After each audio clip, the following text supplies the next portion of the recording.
Mbola irazana mahena Serge indray izay efa tompon-dakan'ny fifananana Shell Extra Challenge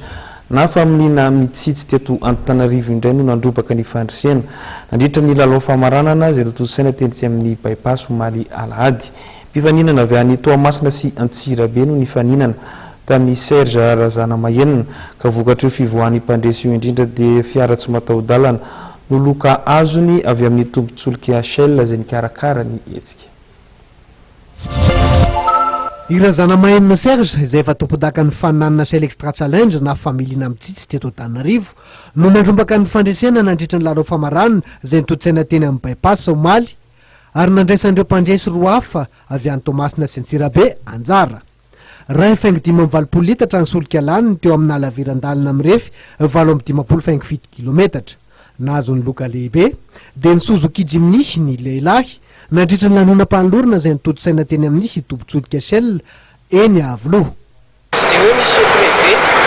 fa tsara tena atao fotsiny dia hoe niezaka ny eno amin'ny tour-moteur dia garder an'ilay allure an'ilay automobile zany rehefa ohatra 40 km/h izay no tazomiko hatramin'ny farany dia ny conduite koa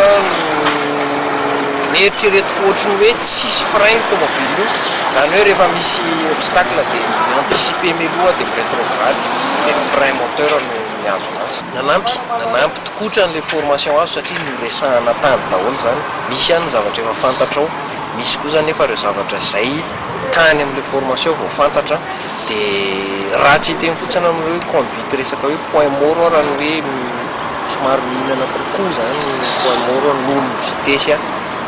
raha ohatra ka tomobile tateorina dia ataoko ngamba hoe fifaliana lehibe tena ngeza be satria mifaninana ianao tsara ny maresy, tena tsara ny maresy ary falina tsisy loka ary fa vao mainka misy loka goavana ohatr'izao. Nitoloana tapakila ahafahana manjifa akora Shell amin'ny tetina efatra tsirairay tsirairay avy kosa ireo mpifaninana hafa tamin'ity lalao Shell Extra Challenge ity nandritra ny lanonam-pamaranana trany.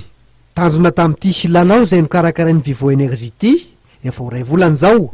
ny fanamorina fiara ao anaty fitsitsiana solika. Nisy ny fampiofanana nomena ireo mpandray anjara tsirairay mialohan'ny hatrehany ny fifaninanana